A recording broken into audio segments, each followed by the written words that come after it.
What's going on, Kaiju Live family? Welcome back to another edition of Kaiju Live chat/review. For those that are just tuning into us for the first time, this is part two of our review of Godzilla Bandai figures over the years. So definitely check out part one in our playlist. But tonight we're going over the 6-inch line, the Bondi Museum line, Bondi Premium line, and I am joined by the one and only Frank, Frank, yes, that's me. and then Hey, Frank. David Dopko Hi, Frank. over at Collectible Monsters. What's going on, Hey, man? David. Hey, guys. Thanks so much for having me. It's always a pleasure to be with my fellow East Coaster, even though I've bailed and I'm way out here in Seattle nowadays. How long have you been away? Left New York in 1997 for San Francisco, lived there for 11 years, and then we moved to Seattle in 2007. So I've been out here for quite a bit. So you missed the whole Geno New York marketing scheme, by a year? Thankfully, I did. I did. Thankfully, right. Yeah, I absolutely did, and I don't regret a second of that because I think by now most of you all know my opinion on that film. So Yeah. let's keep this on the positive note today. Absolutely. Indeed. All right, so we're going to start off. We're going to be a little brief on this one. I know our last one went around 2 hours, and this is our third try tonight, so let's just keep going. So we're going to start off with the 6-inch 50th anniversary memorial box set, which was a rehash of the original. Was it 95? I think it The was. original? 95 was the 8-inch figures, yes. Yes, the 8-inch box set was indeed 95. That's true. Yes. So this is round two, and this was an amazing set because at the time, Bandai for the most part was just reissuing their 6-inch line pretty consistently, and then they finally came out with this set, which was all new sculpt, like 90% new sculpts, and most of them are fantastic. So you have the 55, the 62, and the 64 here. I think the 54 had already been done. This is just a different paint scheme, Yeah. right? That's 54 correct. was Yeah, out already, right. it was out already, but that was actually still pretty new because we had never seen a 54 in the original 9-inch or 8-inch series of figures.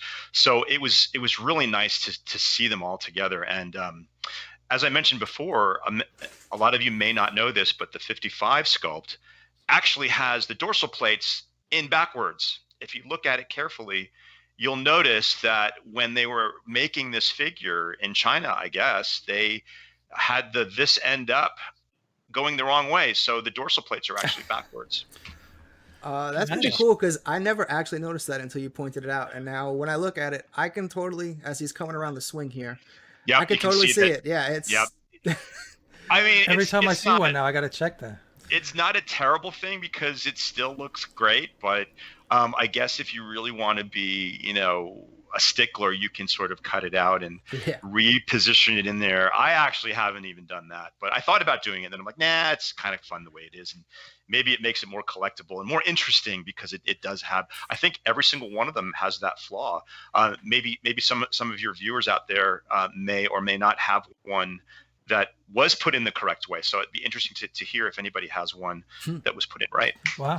And then, I mean, they killed it on all these sculpts, like the 68, the 67, the 65. And then, of course, you got fake disguised Mechagodzilla up top with the shoulder exposed there. And then 75 Godzilla. And There's a mecha in there. did this came out before the Godzilla Titano set, right?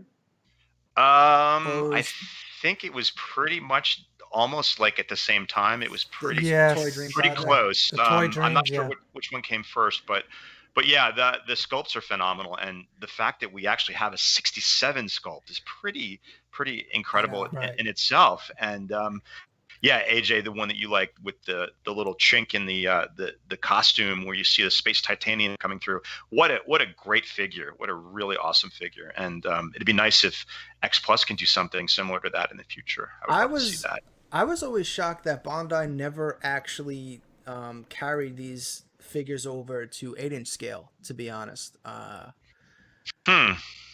Just blow them up a little bit.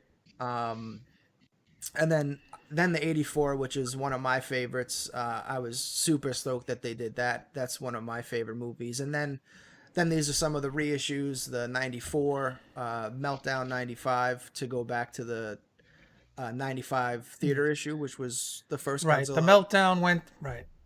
They're copying the theater issue. Yeah.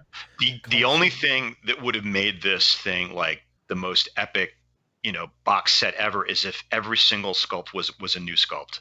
I would have loved to have seen like a new 54 sculpt, a new 89 sculpt, and et cetera, et cetera. We did get a majority of awesome new sculpts, but can you imagine if every single one was a new sculpt that we had never seen before?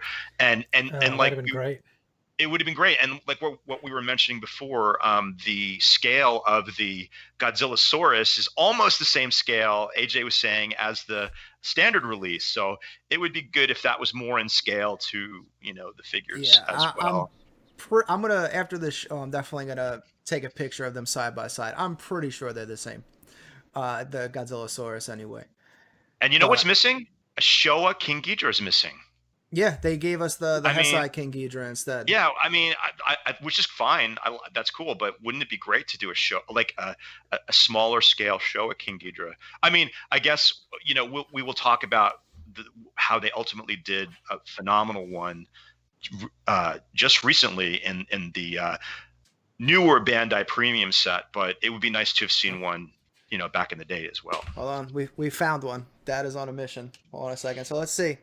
Oh, here we go. We're gonna do the size. Let's size test, size comparison. Godzillasaurus measure off. So, the weigh-in. They're the same figure. Oh, you were right, AJ. It's the exact same figure. Wow. They didn't even. I didn't think it was. They didn't I even didn't think try it was either. I thought there was a slight size difference in there, but wow. Yeah, they didn't even. Nope. Now I don't even know which one's which now. Which one did you grab? Okay. Let's separate these guys. Wow, that's pretty interesting. Yeah. So, and I'm sure the junior is the junior the same size too? No, no, the junior I think is actually definitely smaller. Yeah. Okay. Cool. All right. Just by slight. Oh, they're both soft. Or is this actually the same figure? The silverbacks with the gold highlight on the chest.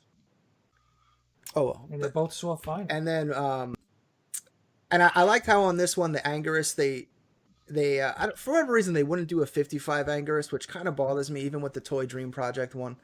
But I liked how they made him black and white here to try to give it that vibe. So that was cool. And then the Mechagodzilla by far is just amazing. It's a phenomenal piece. It really is a phenomenal piece. Yeah, the flat black with the, I don't even know what other kind of tone that is, but it just looks great. It's badass. So then, this is one of the premium sets. They all came with cards too. I didn't bust those out. I think I have them somewhere. Oh, someone's calling.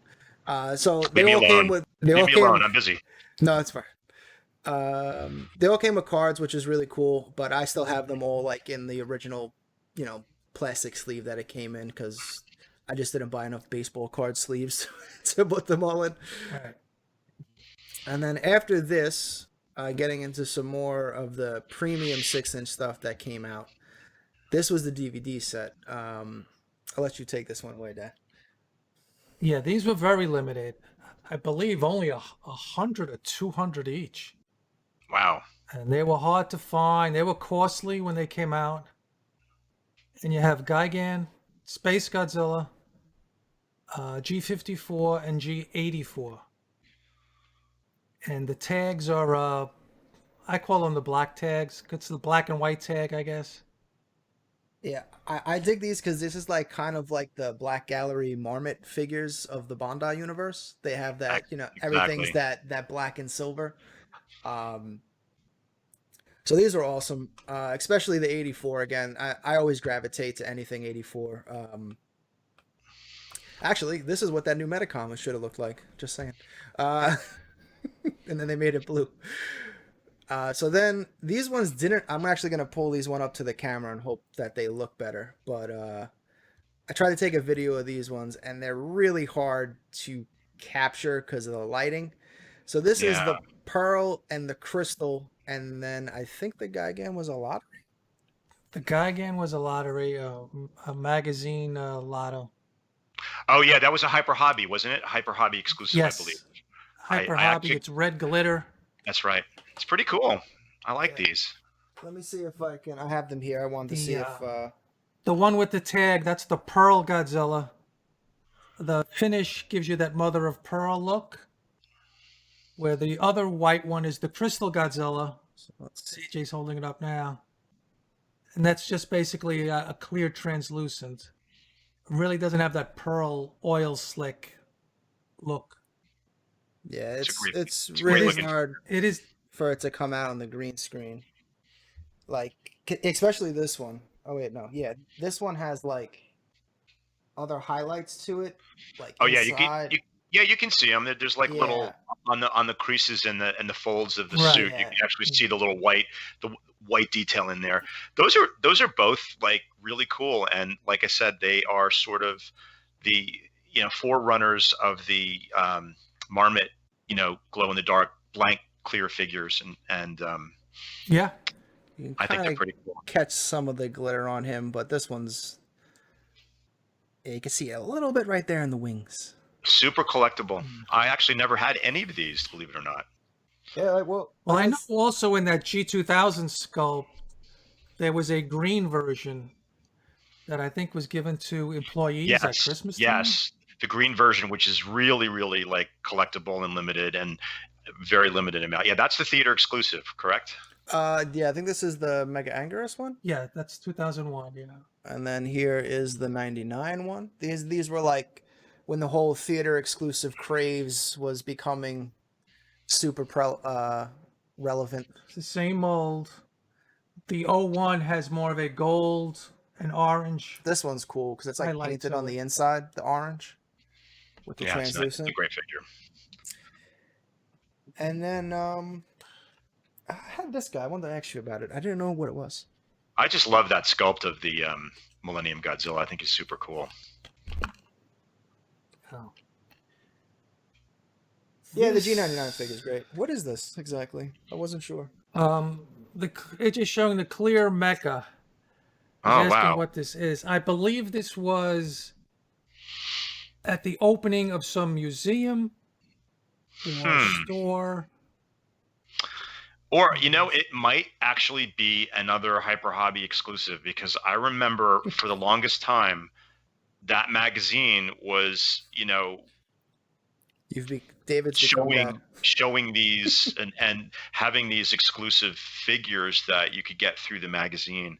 But yeah, I'm not sure. Maybe someone in the chat room knows this period in Bandai's history was the period that I really super focused on them. I was really starting to get into the garage kits a little bit more now, Right. and this is about right when Marmot started to do some of its Monster Heaven figures. So I was getting like, Yeah, that's when really- Monster Heaven series is when I started to like notice marmots, because yep, the original Vinyl Paradise series for me just didn't do anything for me. I agree. Very happy with my Bondi figures. I'm actually, I totally agree with you, AJ. Like, I know a lot of people love the Vinyl Paradise, and I kind of appreciate them now for what they are more than I did back in the day. I actually don't have any. The only one that I'm still looking for that I wouldn't mind owning is there's a purple Gabra, I think a San Diego Comic-Con exclusive color. That's the only one that I would really like to have in my collection. But yeah, I don't own any of the Vinyl Paradise Marmots. Yeah. Monster Heaven is when I really started to get hooked on Marmot. Yeah, I feel like the only Vinyl Paradise ones that I really see being collected are all those like clear ones. Like you mentioned, the purple. I know blue is very popular. I see that. Correct. Yep. Yeah, the the- blue ones are pretty the blue popular. crystal Yep. ones. It was a green. Yeah, but like, Yep. yeah, because that was like, I mean, I'm dating myself, I guess, or whatever. But that was like what, '99? Yeah, well, you're old. Yeah. I mean, I I know. You're old. I Way would back. just stop that old stuff now, right now. Just stop it, because But- yeah. So right. anyway, Gonna get smacked down here. And then, so this is kind of the gift and the curse of Bondi, because I feel like Bondi didn't realize what they were doing here when they teamed up with X Plus, and how X Plus would kind of knock them out of the picture for a while. So these were the Bondi Museum pieces, and there's a couple more, but we only personally have three. We have Gorosaurus, which is awesome. You had Baragon. Baragon. You had a 54 and a 62. And we have the 62, which, again, this is Dad's favorite, so we pretty much always have every 62. And there's also a Final Wars, actually. That's correct. That's correct. Yeah. And then the Space Amoebas, right? That's right. That's it. The whole set. The Yogg's Monster from Space, the Gizora, Ganime, and Kamebas set. And that set goes for a lot these days. Yeah, they're super. Because because again, these are technically X Plus figures, so the detail on them is extremely, compared to a normal Bondi figure, it's not even a comparison. It's definitely these are in the bigger scale too. They were testing the waters, and then I think X Plus realized, because I think at the time that was when X Plus was still just doing resin statues, which wasn't really going over well because of all the QC problems. Basically, we had the Gigan, and that thing might as well. You looked at it wrong. Some of the spines on his wings broke, and then same thing with the Anguirus. Like you'd look at the Anguirus and then be like, "How did those break? He hasn't even moved." You want to hear something? I still have the X Plus King Ghidorah cold cast resin figure. The first one I bought was broken, was damaged, and that actually came with incorrect pieces as well. The horns on the heads were facing the wrong direction, so they actually sent out people who purchased that figure a brand new set of heads that were put on, the horns were put on the correct way. So that was another thing that was kind of interesting. And anyway, what I was saying before is I have one that's completely intact, and every single piece is there.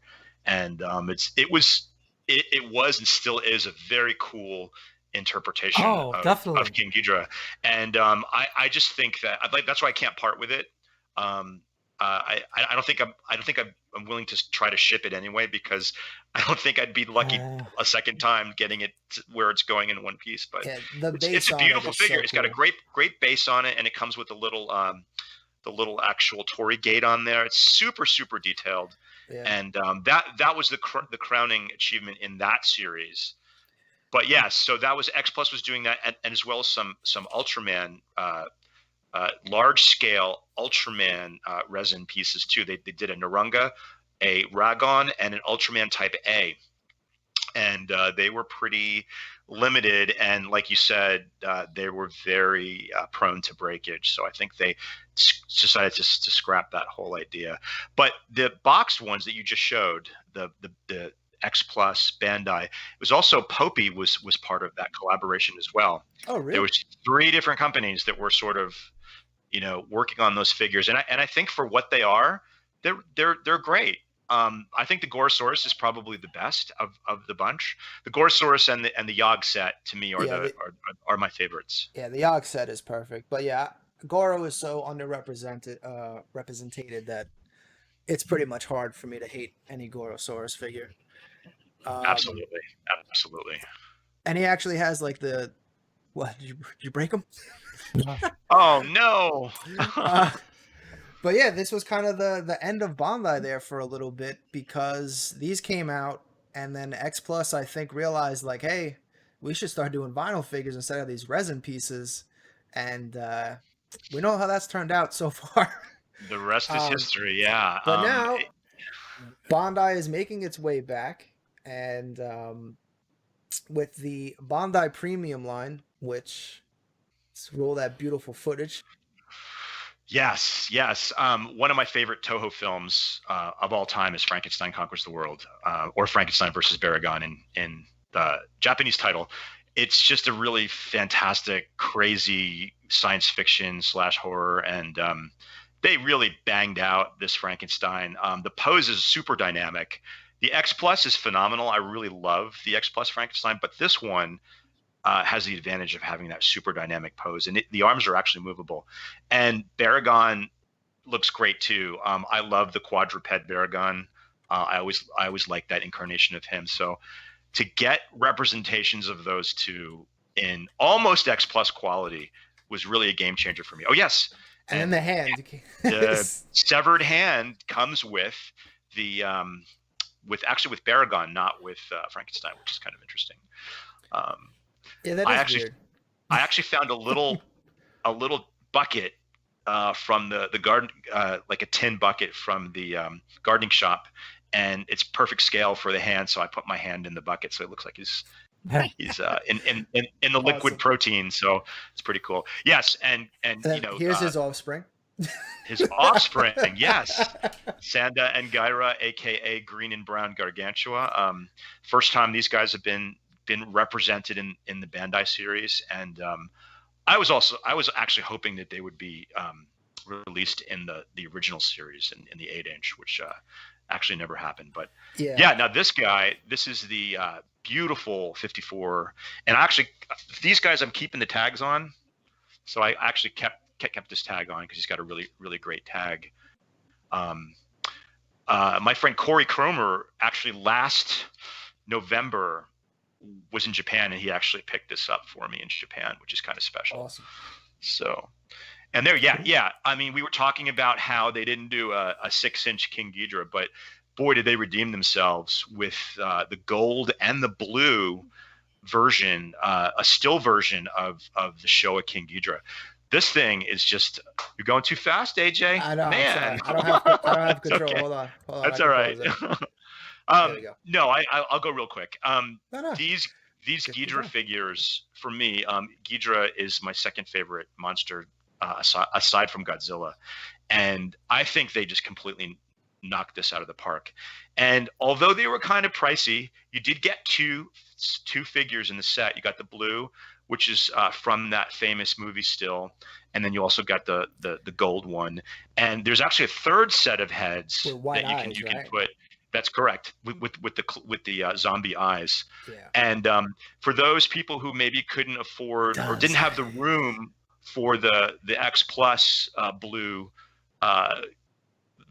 Showa King Ghidorah, this is a great alternative because it's got a much smaller footprint and it's a smaller price tag to go with it. So I love it. Very stoked to have those. Yeah, this is definitely Bandai coming back in full force and realizing that they had to up their game in terms of detail to really get everyone's attention again, because they certainly did. It's hard to top X Plus in terms of detail, but again, these are cheaper, so these are a highly detailed figures at a much reasonable price. Well, they up their game and they up their price. I mean, they are kind of pricey for the size, but once you see them in person and you see the quality and the detail, as you just mentioned, they're actually well worth it. Now this one is fantastic. Incredible. This is incredible. This is one of the three that came in the set of the transforming fake Godzilla into Mechagodzilla. So the price tag for all three was pretty expensive, and I was like, I don't think I'm going to drop that much money on it. But my good buddies, James Hartman and John Bumpus, the three of us all wanted this. So we're like, hey, let's get a set and we'll split them up and we'll just divide the cost. Nice. So that works. luckily we all agreed for the most part, as long as I got this one, on which Godzilla, which Mechagodzilla they would choose. But yeah, it's just a phenomenal sculpt, as well as that glitter. And the paint and the glitter together just make this a really phenomenal figure, and I'm so happy to have at least one representation of that set. Now, I haven't seen the next ones that are coming out, which is the Godzilla that is actually transforming. They haven't started shipping those yet. I don't even think there's really an actual picture of the figure yet. I kind of still feel like those were they're still kind of teased. Yeah. Okay, well, this is something that I just kind of threw in there I mean, it's because we're still just really doing all cool, kinds of and I stuff. wanted to ask you about it because I wasn't exactly. Is this a premium set or what exactly is No, this? these are not premium. These are just Bandai 6-inch Dada, and they did like I guess you'd call it a special edition, but not part of the premium line. And the detail is like incredible of all three incarnations of that weird alien with a sort of totem pole head that really freaked me out as a kid. So I was really happy to get these. So I'm just the whole reason for me showing this is that Bandai has been doing a ton of ultra stuff, like Oh yeah, all the way through 6-inch. They did an original line back when in the late 80s, early 90s, and then they started to do a whole new series of 6-inch, and they're still pretty popular. And the sculpts are getting more tight and more realistic as time goes on. And every couple of months, you'll see another few really cool Ultraman monsters and heroes too. So I just wanted to throw that in there. yeah. I think we say it every show. We have to start watching more Ultraman stuff. The chat's going crazy with the Yeah, we should. the touch- prices on the premiums. So, The yeah, Bondi how do premiums. you feel about some of the later releases in terms of price? You go first, and then we'll bounce it back over here. I you know, they're pretty. When you see the price, you're kind of like really taken back by it. But for example, the new Jet Jaguar that's coming out, right? It's pretty pricey. I don't know the exact estimate for the figure off the top of my head right now, but it seems like it's a little bit much for the figure. But when you look carefully, the detail is great. It comes with several sets of arms. It comes with the transforming, beam on the chest. And Right. it comes with a flying Jet Jaguar that I actually thought was pretty small, but it's actually the same size as the figure. So you're actually getting two figures. So if you look at it that way, it's a little bit more reasonable. And these figures, guys, are almost X plus quality. They're the vinyl or the plastic that they're made from is a harder plastic. They're made for collectors. They're not really made as toys like some of the older Bandai series were. The 6-inch series was, I have a couple of 6-inch series like in a box. So if any kids come over, they can play with, and they want to play with the Godzilla, they can play with those. Seriously, these you do not want your kids to play with because they're pretty expensive and they're a little bit more fragile. But I mean, you can see just from this picture how incredible that detail is. And, I think that's why so many people gravitate towards X Plus figures because they're like little model kits, Oh yeah. Yeah. And a lot of people love the idea of a model kit, but they don't really, want to take that dive into actually building and painting one for themselves. So these things that's why I've always said about X Plus, they're just like little model kits that you stick your tail on. And these Bandai premium figures are following in that vein. They're just so super realistic. And yeah, they're pricey. I'm not going to lie. They're pricey, but I think they are worth it if you're if there's a figure that you love. Like I love Frankenstein. There's no way I wasn't going to get that figure. Right. Yeah, but those were, I mean, that was what, $80, $70? Yeah, that kind of range. It was under 100 for sure. It was, yeah, I think it was. And about now 80 the new bucks. Jet Jaguar, like King Ghidorah made sense. The Mechagodzillas make sense. That's 3 figures. Correct. King Ghidorah's 2, and King Ghidorah's big. He's not like, he's a 6-inch scale. He's basically. You want to see something? He's almost the same scale as the original. Hold on, let's. Yeah, I was gonna say see? he's like in that 9-inch scale. He is. Let me see. But you guys can chat. Start your chat while I'm. So like, that was the Mechagodzilla's 3 figures. The King Ghidorah's 2 and an extra set of heads, and then guys, Jet here you go. Jaguar was just like, oh yeah, look at that. Let me double Can you box make me? this. Can Yeah, you make hold me big or no? Yep, hold on a sec. The alternate tag. Yes, indeed. Yes, I've got the alternate tag. I do have the alternate. See, yeah. See, they're almost the same size. Yeah, I'd say Yeah, he's definitely.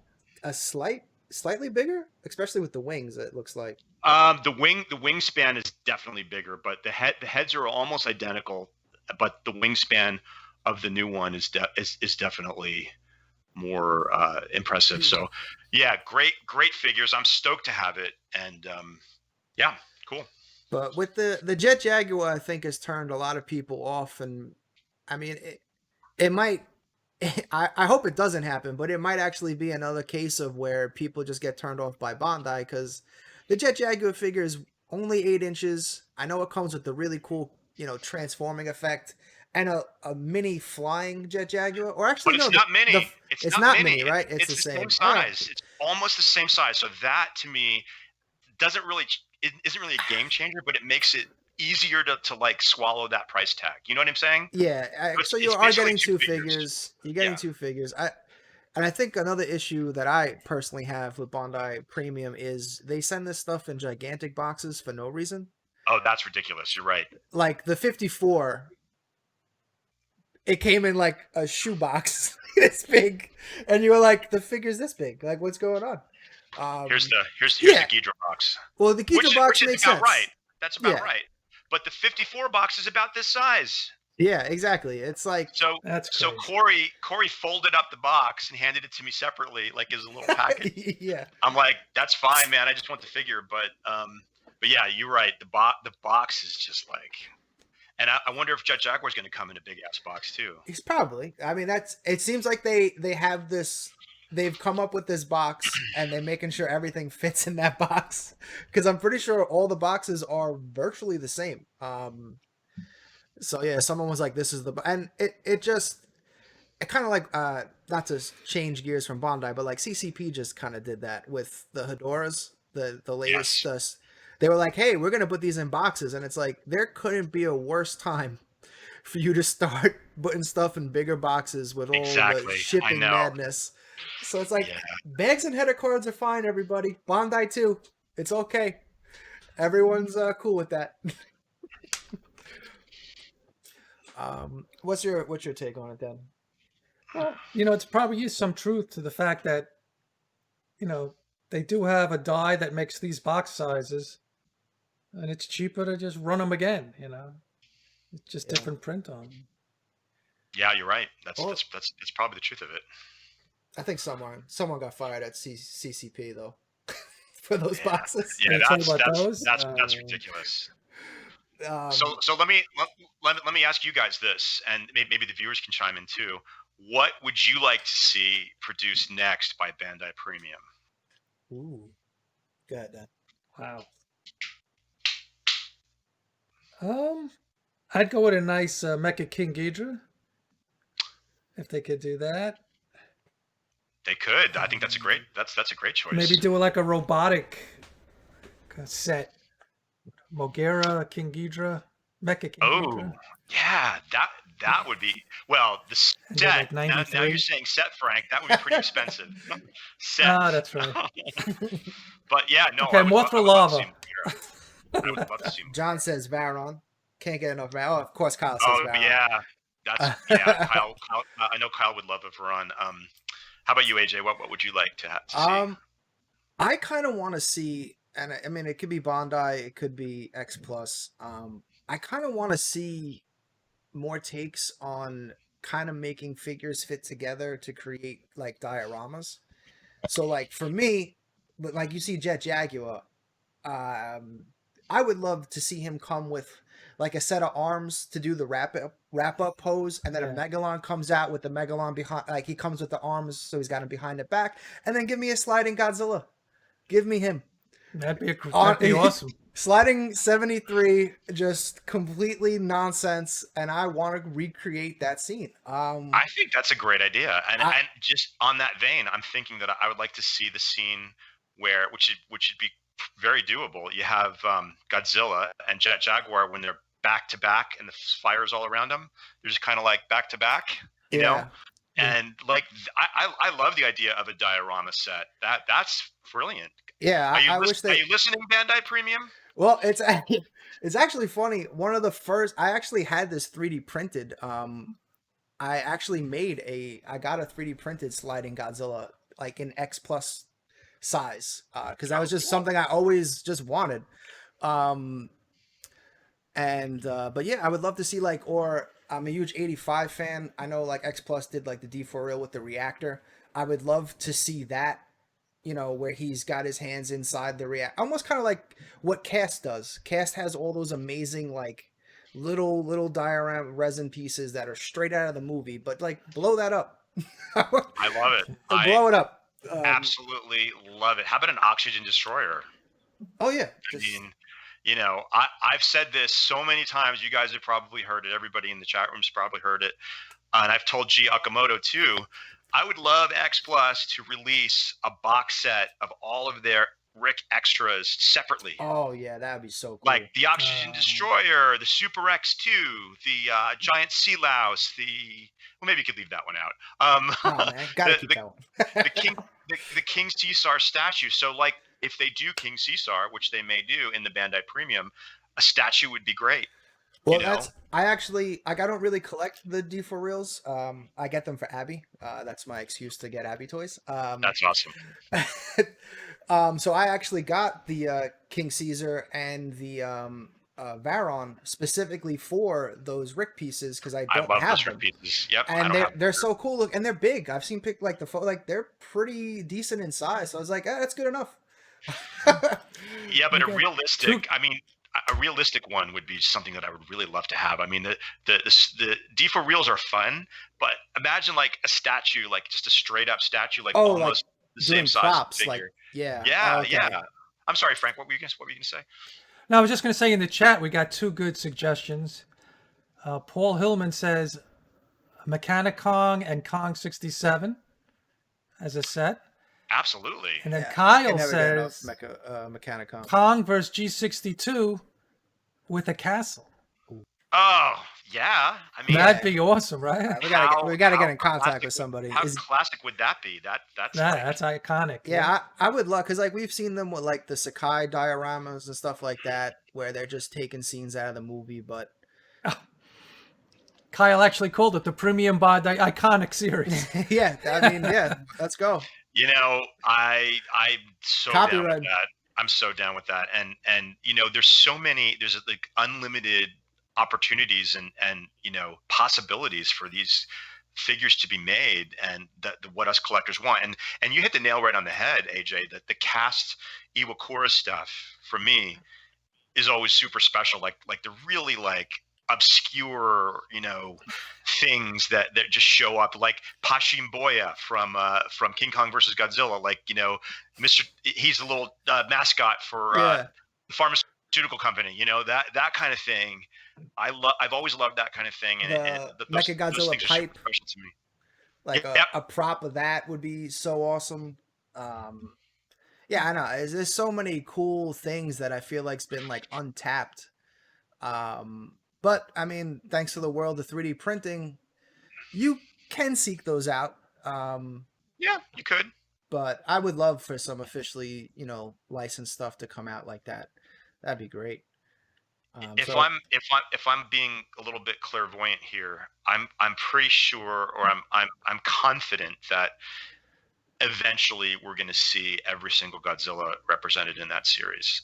This is not inside information. Don't get me wrong. In the premium line? In the premium line. So I think we'll see a 55. We'll see a 62. Oh, I would love that. We'll see a 64. You know, that's kind of a no-brainer. That's an easy thing to go forward with. And how cool would that be to get like the quality of that 54 figure? You know, just down the line, like man. Down the line. It would be like redoing the whole 50th anniversary set. Just correct. Yeah, it'd be great. But we'll do Godzilla's first instead of, and then absolutely. And then you go into the other monsters afterwards. But you know, imagine like, and don't cheap out Bandai Premium. Like, let's do a 68. Let's do a 69. Let's do a 71. Not just one that sort of represents all of them. You know, just kind of go right down the line. Give the 71 the botched eye. Yeah, of course. Bleeding. Give the 71 the botched eye, and give the one from Gigon. Give him a little bloody, you know, stuff on him and whatnot, and you can make the suit falling apart like it is in real life. I mean, that's fun. I mean, that's kind of fun stuff, and I love seeing the realism and the attention to detail that could possibly be in these figures. So I'm pretty sure that eventually we will see that, you know, at some point down the line. I definitely feel Because like and this is take 3 of this show. So in one of the previous takes, I brought up like, you know, it was actually reissues of Bondi that actually got me out of Godzilla collecting for a little bit, because you know they were doing that 6-inch line, and they were, I think they're still even reissued. I think they're on series 9 or something like that in some cases, and it's like, you know, we were always or tried to be completionists with the Bondi series. That was like what started us off. We really wanted to, you know, got to catch them all, so to speak. And the 6-inch line made that impossible, to the point of like, I can't get this same 10-figure set again. You're right. And So again, many variants. Yep, so many. and again, Very, so like, so many similar variants, like just little bits. yeah, Different. it's like a little highlight here, and you're like, okay, that's not cool. yeah, I was almost hoping that they would go like almost like the crazy like stylized route, where it's like throw some glitter on these things, make them crazy translucent colors, like go nuts, make me want to have these. That's why, like, you know, guys like this is awesome, because you know this is extremely unique, and it's like, I really right. like that. I really like that one a lot. That's a fun figure. I like that one a lot. I never got it though. I'll try to get a better picture of it to really show it. Mike at Kaiju Battle has a suggestion for Bandai. He wants to see the Godzilla Tower Oh yes, in the Supreme line. I've been waiting for X Plus to do that. Very good, love Mike. to see the Godzilla Tower. The Godzilla Tower is iconic, you know, and the only representation that I have is the Marmot Monster Heaven one. And Right. I was just really just surfing on Mandarake one day, and I saw one. It was a little bit pricey, but I'm like, you know, you don't see these very often, and I really like the red Absolutely. one. So I snagged it, and it's sitting right up there in my collection. So I do have at least one. Real quick, guys, we should sort of say a little bit about what happened in the last episode. So Bandai itself, no, this is just a real little story. Bandai itself is what got me started on my collecting journey, really. I mean, I had my Aurora kit in the 70s, and then I had absolutely nothing all the way until like the end of the 80s. You know, I think it was 89 or 91 when I got my first Bandai figure, which was the smaller version 1984 figure with the tag. And oh yeah, there's my dishwasher. Yeah, we'll bring that up in a second. No, that's all right. So Bandai, you know, it comes and goes out of favor with collectors, but for me, it's always going to be have fun. I'm always going to have fond memories of it, because it is really what started me on my collecting journey. And I've kind of been sticking with them all the way through, except for that period when, like you were saying, AJ, when they just kept reproducing the same 6-inch figures with slightly different highlights. And, you know, we didn't even mention the Bandai creations, but, you know, that's a whole different, you know, story too. I don't count. You know, I'm not a fan, but they have You're a right, place. though. They do, yeah. They do have a place. In the collecting world. And but Bandai for me will always have a special place in my heart, because it is what's got me started. And I'm happy that now it's I'm trying to think of the right word, reinvigorated my passion for Bandai figures with this premium series. So just wanted to throw that out there in case anybody didn't see definitely, the last David. I agree. episode. And then, so if you didn't catch the last episode of Collect All Monsters, Sean from Showcase had a great tip on to clean your figures, and I'm gonna let you take it away. I got your pictures up. Sure. Yeah, we did a vintage vinyl episode last week, and with Sean Lincoln back and Mike Johnson, two real heavy hitters in this vinyl collecting world. One of the questions from the viewers was, what is a good, safe way to clean your vinyl figures? And Sean said, just put them in the dishwasher. And, you know, he's like, well, everybody kind of had like a look on their face like, really? And he's like, yeah, it's basically just water. It's warm water or hot water. And, you know, I talked to AJ this morning when we were getting ready, you know, talking about what we're going to do for this episode. And he's like, yeah, how about this? How about you do a couple figures, which were super dusty, with just water, and I'll do one with liquid detergent. See, you know, if there's any difference or it makes a difference. So I did mine, and as you can see, they're ready to go in. And then, And there's the before and the after, and Sean, man, it's a game changer. It really, really worked. Yeah, this actually makes me want to actually take the tags off half of these things so I can properly Yes. clean them. Oh yeah. That's, Yeah, don't John put them did in with say the tag. that. Don't put them in with the tags on. No, don't do that. That's a bad mistake. But I display my figures for the most part with the older pieces with the tags right in front with the cards on it, but they're not actually attached to the figure. So I was able to put these in there, and you can see how dusty, especially the one figure came out great. Came out great, but don't get scared because when you pull them out, they are super, super soft and pliable. But everything snapped back into place. Nothing was bent or warped, and it's back. It's all back to normal now. You know, nice. And it's great. So please do it. Do it on a low setting, and AJ can come back to you at a later date and see how it goes with. I think detergent is a no good. Really? Because that's what I use it all the time. I think they're going to make them sticky. It might. Maybe. Because like what I would do the clean every now and then, every 7 years or so, I would just pick out a bucket and fill it with water, put dishwasher detergent in there, and then I basically dunk them, give them a quick dunk, and then I rinse them off and use like a toothbrush here or there, because I feel like just rubbing just hitting with water, it doesn't break up the dust like off of the vinyl. Oh, but it did. But I guess because now you're throwing in some extra heat and all that, where it's just getting super soft. So I don't even know if I need to do the dishwasher. I'll do it for the sake of science. But so here's what you do, AJ. Don't use dishwashing liquid. Use dish soap. Instead, because if you use like a Dawn kind of thing, that's safer. Because I don't know how, because when you use like a Cascade type product, it sort of leaves a film, like Frank said, on the glasses. I don't know what it would do to the vinyl. You know what I mean? So don't use like Cascade or any of those crystals or whatever. Yeah. If you need to use soap, just put like a little bit of Dawn in there, or like a very mild liquid. Because you're just removing dust. Correct. It's not grease or anything. Yeah. But yeah, I mean, this looks like a complete, like you just bought these brand new. I'm stoked. I'm like, yes. And then I got this guy, which we didn't really talk